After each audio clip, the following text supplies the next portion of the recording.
In this video, we're going to cover the pending orders. Now, in this group, we talk a lot about using alerts, and we talk a lot about not putting the human factor into trading so much. Now, in the beginning of your career, it's important for you to actually manually enter your trades. And it's also important for you to understand that watching the chart, getting some sort of inner timing mechanism, understanding how fast the market really is, and all those things are really important for your experience points when you're first starting. But there comes a point where you staring at the screen no longer serves you any purpose, and where you are looking for the sharpest entries, but by you staring at the screen, you are allowing your human emotion, your fear of missing out, your FOMO to put you in this market at a price that you never really wanted in the first place. Now, what do I mean by that? Let's take it to a lower frame. Now, we're going to use our imagination here because let's just say we were looking for a buy, okay? We're looking for a buy. And you know that you've already confirmed this with this one support. This is an example, all right? I have not analyzed this chart. Do not take any of this as technical analysis. I'm just trying to show you how to use these orders. Now, let's just say you wanted the market to travel down to 121 to let's say 122. Okay, we want the market to travel to 122. Let's put it up a little bit, right there. Boom. All right, let's use 122 as our number. Now you know that the market is about 12 pips away, and you know that you've already confirmed it. Once it gets there, I'm pulling the trigger. I'm not even going to wait for that hour candle stall, multi-hour candle stall, 4-hour close. I'm not waiting for any of that. I'm entering.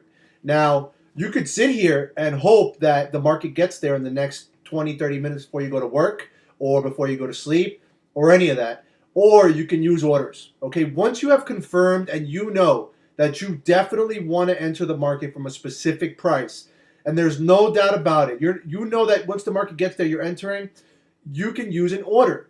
Now, when is orders a bad thing? Orders are a bad thing when you haven't confirmed that price point, when you litter them everywhere. What I've seen a lot of people do as far as mistakes is they just throw the orders everywhere. They'll use pending orders. They'll use automatic orders to entry into the market, and they'll just litter them at support and resistance, hoping that the market triggers and puts them into profit. Bad plan. Why? Because you never know when the market is going to do something like this. We could see that huge wick. That means that the market went up first and then tanked.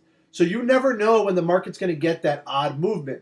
So be smart about your orders. Use it as, in the beginning of your career, you should definitely use it as a sharpener of entry. So let's say we wanted the market to come down to our buy price because we want to buy low, right? Because we don't want to buy from the momentum. We want to buy on the retracement.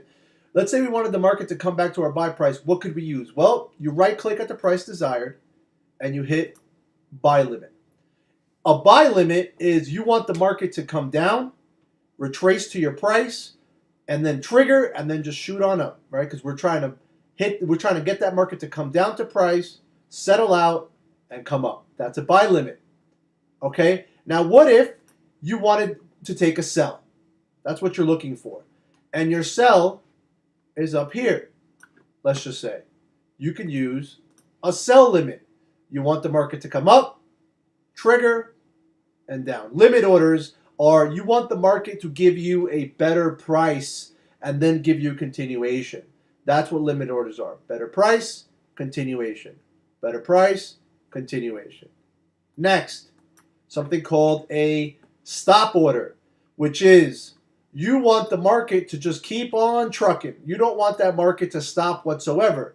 So let's say you were looking for a sell, and you feel that this area right here, if it gets triggered, is going to be a great place for sell continuation. So you place a sell stop there, a sell stop, and then the market will trigger and continue on through. You don't want any retracement. You don't want any kind of battle back. You just want the market to keep on going.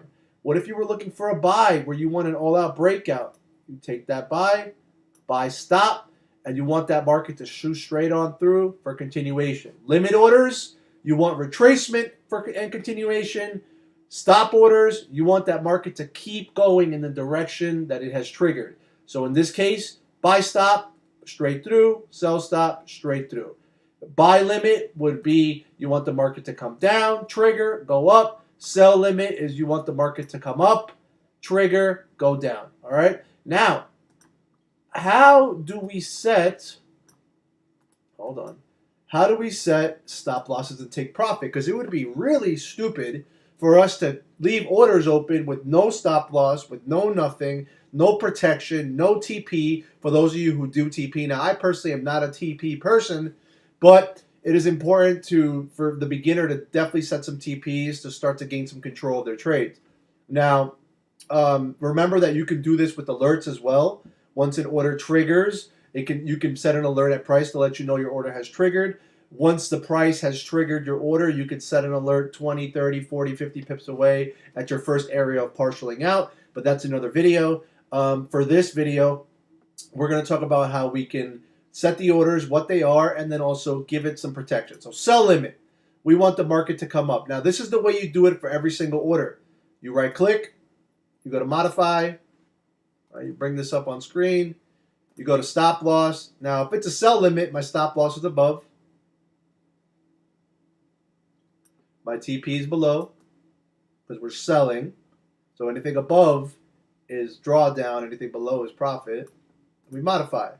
Now, right here, we have a TP, a stop loss, and a take profit. Then we set our stop loss correctly.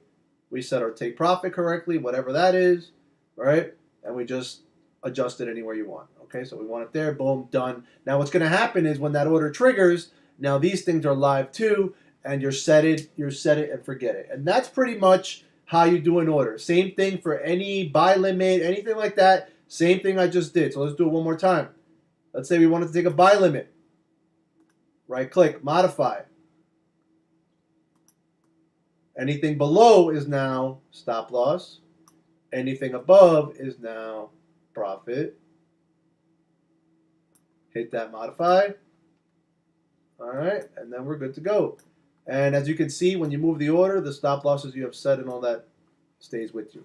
On the computer, for a beginner, it's really easy to do. On the phone, a little bit of a pain in the ass, but it's the same thing. You just need to know the actual prices that you're looking for, right? So you need to know, like, for example, let's say I wanted to trigger in at 121.998. You would set your order there, and then the stop losses and all that would also be set on the phone. I personally like for beginners to use a computer anyways, but to each their own. That's just my personal opinion. Now, I know I said this in the beginning of the video, but here's something important. Again, do not just litter orders. Also, don't leave them. I see a lot of beginners do this a lot where, let's say they were down here somewhere, and they just leave old orders sitting there. You never know when the market's going to spike and trigger some orders that you forgot about. And you leave that $1 a pip, $2 a pip, $3 a pip, and they're littered in some old place. Those can get triggered. So make sure that you're smart and you're diligent. This is not a game. This is real trading of real money. So make sure that you're being smart about the way you leave those orders. Think of them as AI or some kind of robotic trading like big banks. Do not just leave them somewhere thinking they'll never get triggered. Don't just sparingly throw them up, hoping that the market just structures the way you want, triggering all orders, TPing them while you're sleeping. Tough way to trade, all right? Make sure you're being careful about the way you're approaching it. This is a solid weapon that you can use for those who are very tight on time, but they should be used in an intelligent way and not used as a luck tool, all right? So that's pretty much it for orders, stop orders, limit orders, stop losses, take profits on those orders, and making sure that we are smart about our trading. Happy trading.